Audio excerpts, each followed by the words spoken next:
Hi folks, welcome back to my channel. If you're new here, welcome. My name is Natasha and I do book things here. Today's video is going to be 21 books that I want to read in 2021 because why not? All these books that are on my cart are books that I've had in my backlist. They already existed in my shelves. I haven't bought any books for this. This is just stuff that I've acquired over 2020. So let's get into it, shall we? So the first book I have here is Clappin' You Land by Elizabeth Acevedo, and they wrote The Poet X, which I haven't actually read. This follows two girls who realize that their father died in a plane crash, and then they sort of come together as sisters. I didn't get very far into this before I put it down, and so I just want to get back into it. I don't remember much of what I read. I just know that it is a really well-received book, and just something that I think could be a potential 5-star read for me. Just a heads up, not all books on this list I think are going to be 5 stars. It's just, do I want to read them?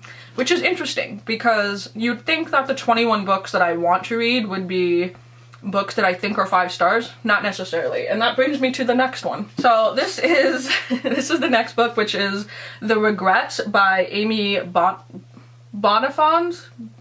I'm gonna go with that. This was talked about by Kayla and she didn't like it, but the premise of it totally got me. So I was like, I need this weird book about this girl who F's a ghost continually for several pages. I need that. Reality and dream collide. Amy's dazzling, darkly playful debut novel about a love affair between the living and the dead. I love that. I love everything about this. I love the cover. It's one of my most favorite things I've ever seen. And the things that Kayla didn't like about this might be things that I really like about it. So it's one of those we'll see books, and it's one in this that I'm sort of most excited to read because I think that I might actually really like this really fucked up book. So I don't know. And then we have Bigfoot, because if you've been around here for a hot minute, you know that I love cryptids, Bigfoot, Yetis, Sasquatch. I love it. I actually was in the works at some point to write my own Bigfoot novel. It's something that I deep dive into Bigfoot, okay? Let's just get real here. I put my little tinfoil hat on, but I am a wholehearted believer of Big Feet. I was like, ooh, a Bigfoot novel, I need to read it. So that is Devolution by Max Brooks, who also wrote World War Z. I read that a long time ago. But this is the aftermath of Mount Rainier's eruption and the story of the Green Loop Massacre, which is apparently Bigfoot. So we'll see if I like this. I've heard some criticism that it can be kind of dull. I do plan on reading this pretty soon because it's snowy, it's kind of set in that sort of landscape. It's one of I have a couple books in here that are sort of winter themed or set in winter, these before the snow melts. So this is probably one that I'm going to get to sooner than later because I like Bigfoot and I want to read it. Next book on this list is one that I've had sitting up on my shelves for some reason, haven't touched it. That is Felix Ever After by Case and Calendar. And this is very well received. This has been on the top of a lot of people's top books of 2020. It's one that I've, again, been meaning to get to, just haven't, so that's why I prioritized it on this cart. So this follows Felix, and they are Black, queer, and transgender, and sort of navigating that. And I believe they get blackmailed because of that information or something to do with that information, which I imagine is shitty. I just want to see sort of how the character grows and moves through that whole nonsense. I find lately I've been getting sort of away from teen books a little bit, but there's still some that I'm like, books like this didn't exist when I was a teenager, which is one of the reasons why I like reading a lot more YA books that have a focus on the LGBTQ community, because while I'm sure some of those books existed 20 years ago, I wasn't aware of them, and so it sort of just touches a nice part in my heart when I get to pick up a book with those subject matters and have it be discussed so regularly and openly within the YA book community. So I'm very just excited about that. So next on this list is an adult short story collection. That is Daddy by Emma Cline. Emma Cline wrote it wasn't really a 5-star book, but one of my favorite writing in a book, wrote The Girls, which is sort of about girls almost getting sucked into a Manson family like cult, and the writing was stunning. I loved it. So this is a short story collection. I don't know if you guys can see. It actually says daddy, but then it says like stories, kind of. I don't know if you can see that. But this is stories about families, relationships, and it seems very intense. I have a feeling that this is going to either make me cry or leave me feeling like hollow. Do you know what I mean when you read a book and it's a little bit like too close to your own trauma, so you're like, haha, shit. That's what I feel like this might do. I don't know, we'll see. I don't want to give it like that expectation. It might completely take me somewhere else. Something that I'm willing to sort of challenge in this book is that sort of feeling of uncomfortableness by assuming that a book is going to touch on subjects that might potentially upset me. I don't know if anyone else reads like that, but sometimes I do. That is sort of what I'm hoping out of this. Hoping? From the internationally best-selling author of The Girls comes a stunning story collection exploring the dark corners of human experience, the fault lines of power between men and women, parents and children, past and present. So, this might make me upset. Next on the list is a like new adult romance. I realized when I was looking at these 21 books that I didn't really have any sort of romance whatsoever, and it is something that I do like. It's something that I enjoy once in a while. It's not necessarily my preferred genre. I don't really go far into the romance genre in terms of smut. Now and then I'll pick up like a popular romance.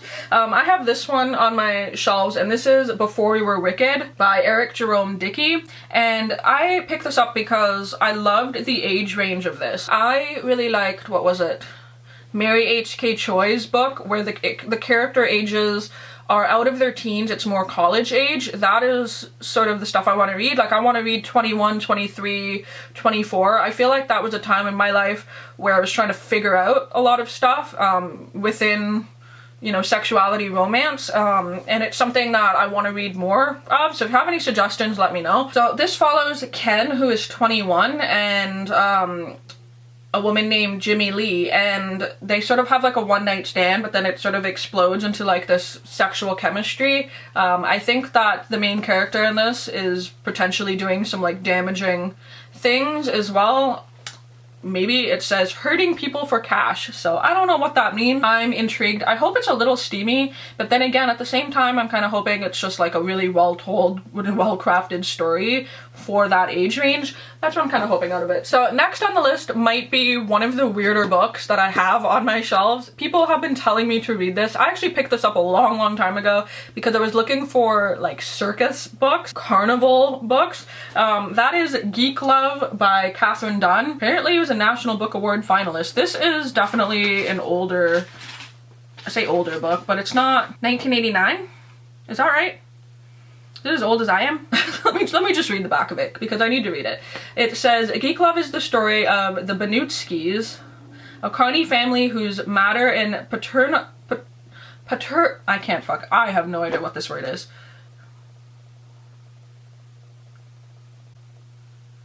Paterfamilias? What is that word? Anyway, set out with the help of amphetamine, arsenic, and radioisotopes to breed their own exhibit of human oddities.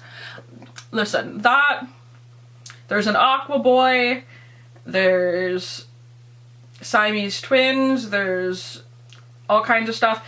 This might be really weird. I have a feeling though that it's also gonna be incredibly problematic. I just have a vibe. It just gives me a certain vibe.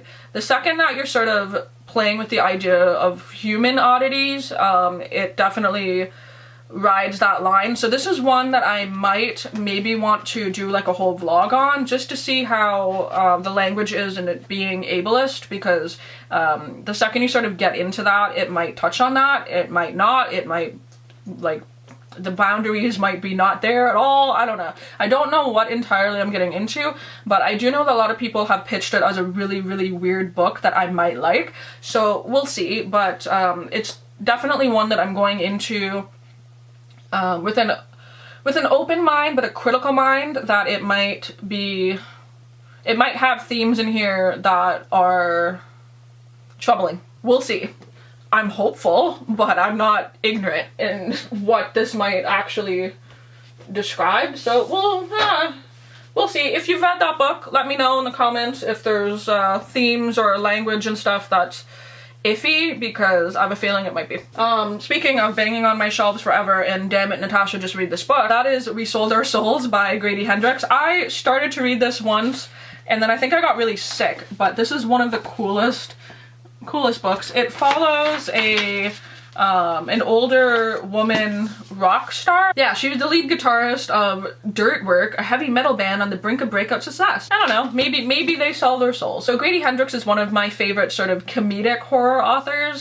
There's a lot of lightness, a lot of fun in his work, and he's also just hilarious. I follow him on Twitter, he's really funny. And this is sort of the last book of his that I have sitting up on my shelves. I've read My Best Friend's Exorcism, also Southern Book Club's Guide to Slaying Vampires.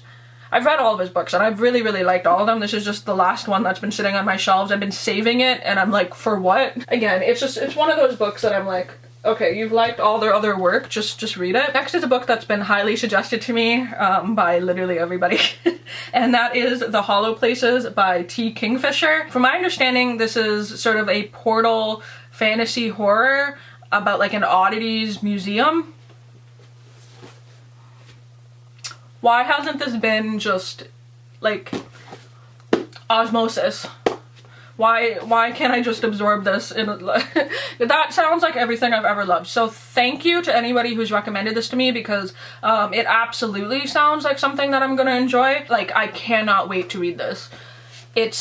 I hope this doesn't end up as one that I'm like anticipating too much so I don't read it. I hope I just go read it and I pick it up and I read it. So if in like a couple months I haven't said that I've read this yet, this is the one that you need to like yell at me in the comments in Twitter, be like, Natasha, read this, you know you're gonna like it, read it. And I'll be like, okay. This is an author that I read recently, really liked their works. I'm kind of going back and reading some other stuff that I've had on my shelves. That is We Are Okay by Nina LaCour. I read the newest Nina LaCour, which is that little blue one, Watch Over Us. What is it called? I had it.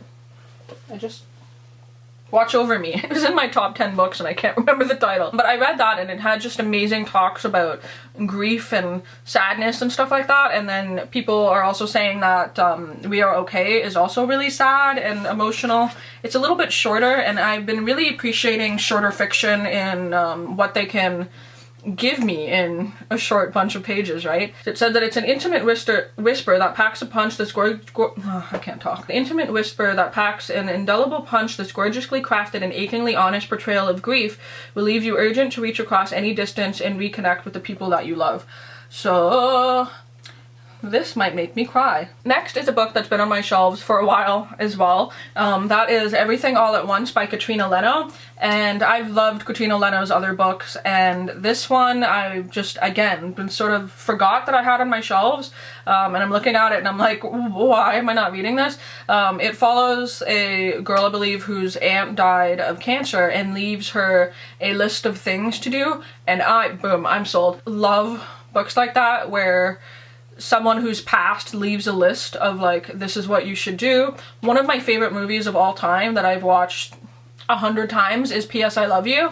I can't watch 5 minutes into that movie without bawling my face off, and then I bawl for like 2 hours until the movie's over. If this makes me also cry or not, I don't know, but I have a feeling that it's gonna be good. The list is Severance by Ling Ma, and I believe this focuses on a girl who is working a lot and is in New York City, and a fever spreads through the city. Forgive me, it's been a minute since I've read what this is. It says that they'll have to sort of escape from Manhattan, enter a group of survivors. So it's sort of like a modern survival tale, which I love. I love, like, I don't want to say like apocalypse books necessarily, pandemic books, maybe not, but I love a good survivor tale, and I really like, one, New York City as a setting. I just do. I know a lot of books are written there, but I just love it.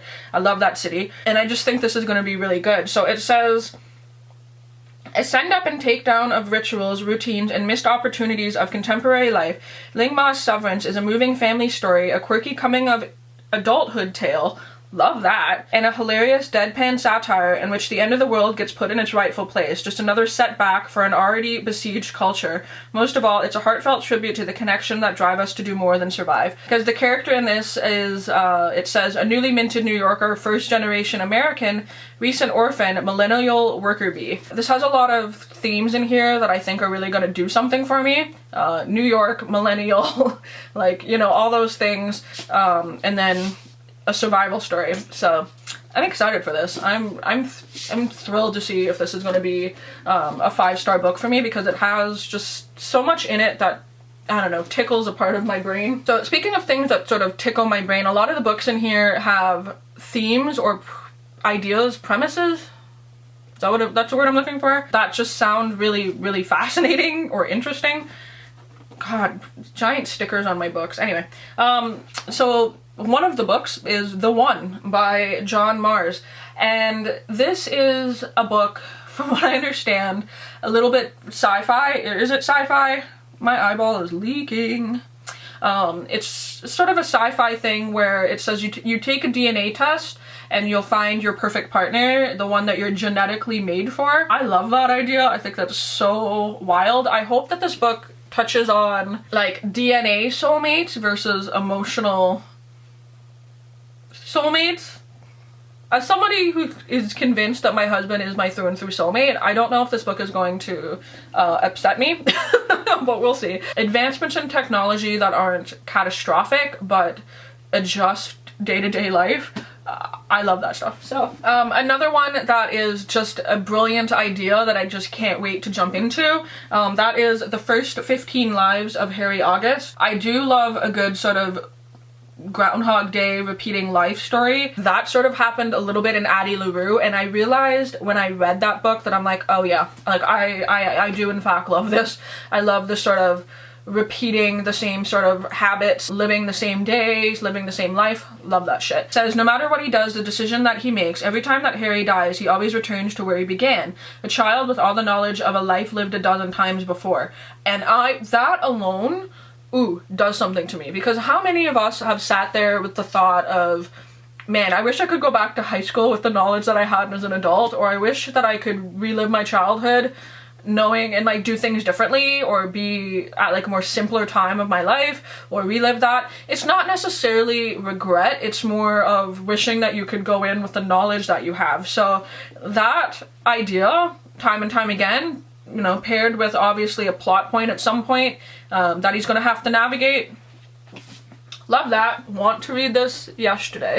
That's the thing, like when I organize my shelves and I'm like, oh god, like there's just so much stuff up here that I'm just itching to just put in my brain. So next is a book by an author that I read before, really liked their ideas and the writing in the previous book. I'm losing my voice. And that is Burn Our Bodies Down. First of all, I thought it was just called Burn Our Bodies. I didn't realize it was called Burn Our Bodies Down, by Rory Power, who wrote Wilder Girls. Creative, unique storytelling and ideas in it that I couldn't help but want to grab this. It's a beautiful cover, by the way, like stunning. Do I know what this is about? No. I think it's about a girl who lives with her mother, and she sort of goes to the town in hopes to find out information about her family and her family tree, but there's some kind of like darkness or poison there. We'll see. I can't remember if this has been well received amongst the book community or not. I don't remember, but we'll see. I want to read it. So up next is a book that I think is going to lend itself really well with like Devolution. Can I speak? In that it's set in sort of like a winter setting, so I want to read it before the snow melts. So that is Moon of the Crusted Snow by Wabashig Rice. So this is about a community on a reserve, and the power goes out in the winter, and tensions rise, food supply dwindles. There's like some sort of outside force trying to come in. I don't know where this is going to take me, but it's short. I've heard it's really, really good, and I do love sort of a good survival story. Actually, there's like 3 survival stories in this whole thing, now that I'm looking at sort of common themes. So up next is another sort of adult-ish romance in the sort of like mid-20s range. This is an arc that I had that I have not touched, so don't come with me for that. That is All the Better Part of Me by Molly Ringwald. So this is, there's a big dog out there. So this follows the story of a 25-year-old man realizing and navigating his bisexuality, which I think is just awesome. I have not found too many books with pansexual rep, so a lot of the times I'll read something with bisexual rep because I find it's a little bit more common in books. However, if you have pansexual representation in books, please let me know because I would like to read it. About his story sort of moving from London back to America and sort of discovering what all that is about. But hopefully also a lovely romance because that's what I would like to read. But again, I love reading sort of more adult mid-20s, you know, 25, 23, that kind of age in romance. So if you have suggestions, let me know. So next up here is a nonfiction, which there's not very many on my shelves at all, but stuff that I'm interested in, and this is one of them, and you're probably gonna be like, really, Natasha, really? But this is Cannibalism, and it's a perfectly natural history of cannibalism by Bill Schutt, and apparently there's illustrations in here. Oh, there is. Interesting. But yeah, so this just talks about the history of cannibalism, and I want to read about it. I don't want to hear anything about me wanting to read about cannibalism. It's just something that's kind of fascinating. It's been a theme that's been popping up quite a bit in books lately, in the horror genre that I've been seeing. Yeah, it just says in here, for centuries, scientists have written off cannibalism as a bizarre phenomenon with little biological significance. Its presence in nature was dismissed as a desperate response to starvation or other life-threatening circumstances, and few spent time studying it. A taboo subject in our culture, the behavior was portrayed mostly through horror movies or tabloid sensationalizing the crimes of real-life flesh eaters. That's a horrifying sentence. But in the true nature of cannibalism, the role it plays in evolution as well as human history is even more intriguing than the misconceptions that we've come to accept as fact. So yeah, I don't know. We'll see if there's like just sort of anything in here that's gonna like, I don't know, blow my mind. That's kind of what I expect out of nonfiction, is just learning like a single piece of information that I can then pocket into my weird random trivia brain that when I'm playing Jeopardy or watching Jeopardy, I can be like, ah yes, cannibals. So next is a book that I've been dying to read for some time now because I had sort of a realization that I knew a lot about the author prior to knowing that they were an author. Does that make sense? So the book that I'm talking about is A Split Tooth by Tanya Tagaq, and I didn't realize for the longest time that a band that I listened to and used to like go watch perform in clubs in Ottawa, which is A Tribe Called Red, actually features her throat singing in it. And it's like some of the best music I've ever had the pleasure of like rocking out to in a very dark underground club. Sort of like more dubstep sounds, tribal drums, and then they've incorporated her throat singing, which is beautiful and like such a talent, and it's just amazing. She's also Canadian, which I've been meaning to read more Canadian authors. From what I understand, the book is sort of like a little bit of speculative fiction, which I can see, and it's, I think, sort of a really interesting mixed media, speculative adventure, poetry, prose, all kinds of stuff in this. Basically talks about a girl growing up in Nunavut in the 70s, and she becomes pregnant and sort of what that means, and is navigating all of that through the different mediums and ways that Tanya tells it in this story. So this is just really interesting. I think it's going to be just a really cool book to read. I don't know, I just think it's going to be really interesting. It says here that it's haunting, brooding, exhilarating, and tender all at once. Split Tooth moves effortlessly between fiction and memoir, myth and reality, poetry and prose. And I think that sounds really, really cool. All around, just an amazing artist of like so many different mediums, which I think is just... So this is the second to last book on the 21 books. I haven't been keeping tab of how many. I hope there's 21 here. I'm sure you'll tell me if there's not. Cemetery Boys by Aidan Thomas. This has been really well talked about and liked throughout YouTube. I feel like I'm late to the game with this one. I somewhat forget what this is about, but I believe it's about a character who is navigating both his culture and also his gender and what that means in his family, but then also is trying to bring back the ghost of his cousin. But I've heard nothing but really good things about it, and people like read this, so I'm like, okay, I will read it. This is one that a lot of people really promoted too. a lot in publishing, so we'll see. A lot of the times when I see a book that's been sort of pushed a lot, I go, why?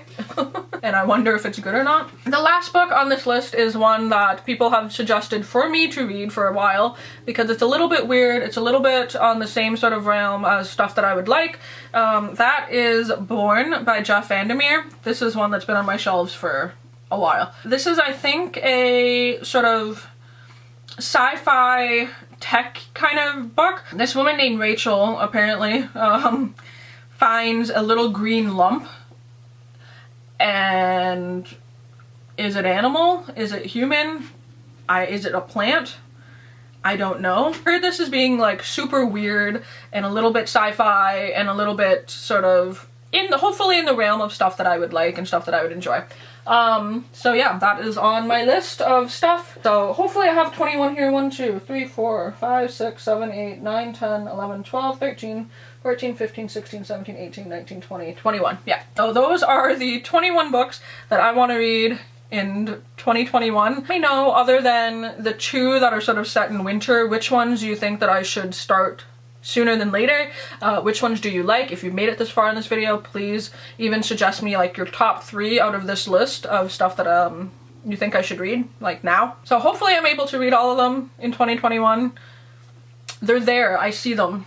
I walk into this room and I see them, so hopefully that's going to be like a reminder of, hey, dumbass, you want to read these books. Yeah, hopefully you like this video. Let me know stuff, I don't know, in the comments, and I will talk to all you soon. Bye.